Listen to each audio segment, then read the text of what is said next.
Kembali lagi di channel Aceh TV. Pernah nggak sih kalian bertanya, sejak kapan sebenarnya Nusantara ini mulai dihuni manusia? Apakah dulu kita benar-benar hidup di hutan dan gua seperti di film-film? Atau justru, kita punya peradaban megah yang sudah ada jauh sebelum Indonesia merdeka? Yuk, kita telusuri jejak sejarah peradaban Nusantara. Dari zaman batu sampai lahirnya kerajaan-kerajaan besar. Awal mula kehidupan di Nusantara, 1,5 juta tahun lalu. Cerita kita dimulai dari masa Paleolitikum atau zaman batu tua. Di masa ini, manusia purba seperti Homo erectus sudah tinggal di wilayah yang kini kita kenal sebagai Indonesia. Fosil manusia purba tertua ditemukan di Sangiran, Jawa Tengah, dan diperkirakan berusia 1,5 juta tahun. Mereka hidup berpindah-pindah dan menggantungkan hidup dari alam. Alat-alat batu kasar, seperti kapak primbas, ditemukan di banyak tempat, menunjukkan bahwa nenek moyang kita sudah mulai berpikir dan beradaptasi. 2. Revolusi Neolitikum dan pertanian awal. Lalu, sekitar 4.000 tahun yang lalu, masuklah gelombang manusia Austronesia dari Taiwan dan Asia Daratan.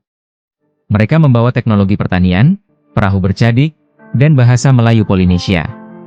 Inilah masa Neolitikum, di mana manusia Nusantara mulai bercocok tanam, menetap, dan membangun komunitas. Mereka membuat alat dari batu yang dihaluskan dan keramik sederhana. Desa-desa pertama pun mulai terbentuk. Zaman logam dan tradisi megalitikum. Perkembangan makin pesat di zaman perunggu dan besi.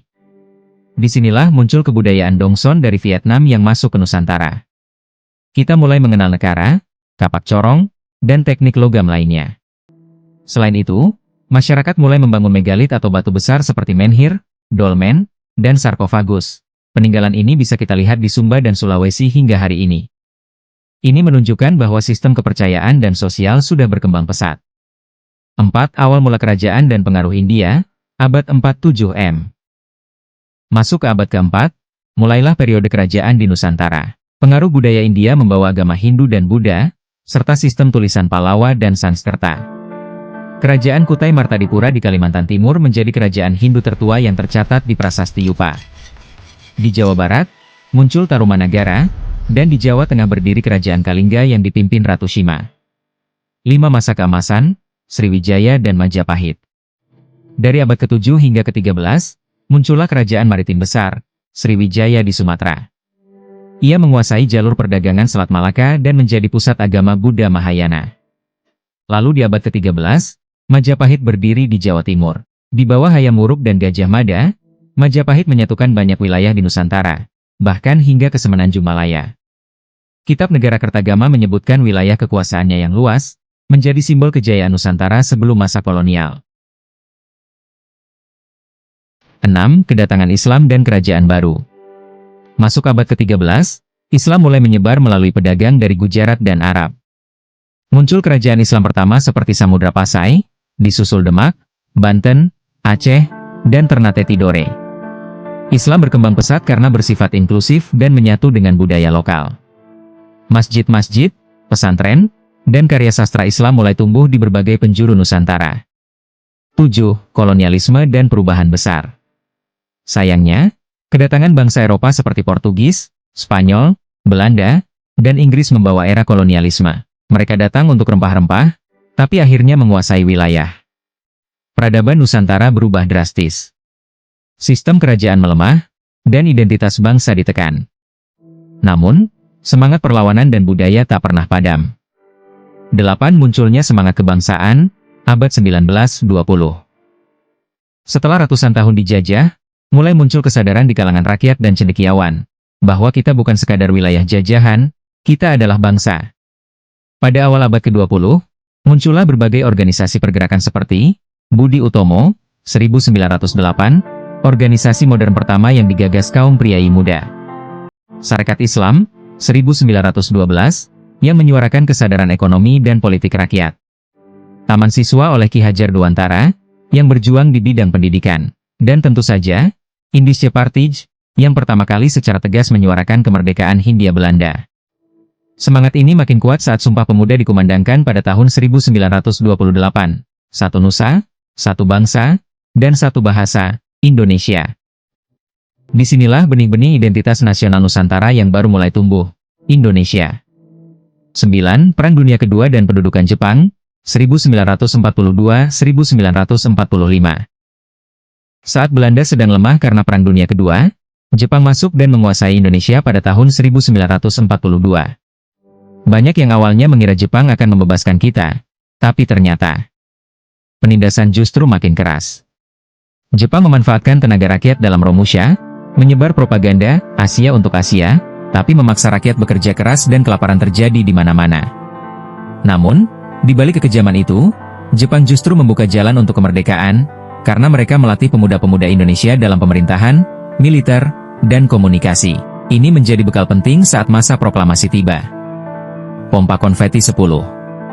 Proklamasi dan lahirnya bangsa Indonesia, 1945. Tanggal 17 Agustus 1945, di tengah kekacauan setelah kekalahan Jepang di Perang Dunia Kedua, Soekarno dan Hatta memproklamasikan kemerdekaan Indonesia. Sebuah momentum besar, setelah ribuan tahun perjalanan panjang peradaban Nusantara. Dari manusia purba, kerajaan besar, penjajahan, hingga akhirnya, menjadi negara merdeka. Namun perjuangan belum selesai. Belanda datang lagi dan ingin menjajah kembali. Terjadilah revolusi fisik 1945-1949, pertempuran-pertempuran besar seperti Pertempuran Surabaya, 10 November. Agresi militer Belanda. Perjanjian Linggarjati, Renville, hingga Konferensi Meja Bundar, KMB. Akhirnya, pada 27 Desember 1949, Belanda mengakui kedaulatan Indonesia sepenuhnya. 11. Warisan peradaban Nusantara yang bertahan hingga kini. Setelah kemerdekaan, Indonesia menjadi negara dengan lebih dari 17.000 pulau, 700 bahasa daerah, dan ratusan kelompok etnis, warisan peradaban ribuan tahun lamanya. Apa saja warisan peradaban Nusantara yang masih bisa kita lihat hari ini? Bahasa Indonesia, yang merupakan hasil perkembangan dari bahasa Melayu, bahasa perdagangan dan diplomasi kerajaan-kerajaan Nusantara. Sistem gotong royong, warisan dari masyarakat agraris sejak zaman Neolitikum, batik, keris, dan gamelan, yang berasal dari zaman kerajaan dan diakui UNESCO sebagai warisan dunia. Sistem kerajaan lokal, seperti Kesultanan Yogyakarta dan Kasunanan Surakarta, yang tetap eksis secara budaya. Kebinekaan, yang telah menjadi bagian dari identitas kita sejak zaman kerajaan multietnis seperti Sriwijaya dan Majapahit. Gulungan 12. Mengapa kita harus tahu sejarah ini? Karena sejarah bukan sekadar pelajaran masa lalu, sejarah adalah cermin siapa kita hari ini. Dari zaman batu, kita berkembang lewat pertanian. Dari perahu-perahu kecil, kita membentuk kerajaan maritim raksasa. Dari berbagai etnis dan agama, kita bersatu sebagai bangsa Indonesia. Banyak peradaban besar di dunia telah runtuh, tapi Nusantara terus bertahan. Bukan karena kita tanpa masalah, tapi karena kita selalu bisa bangkit.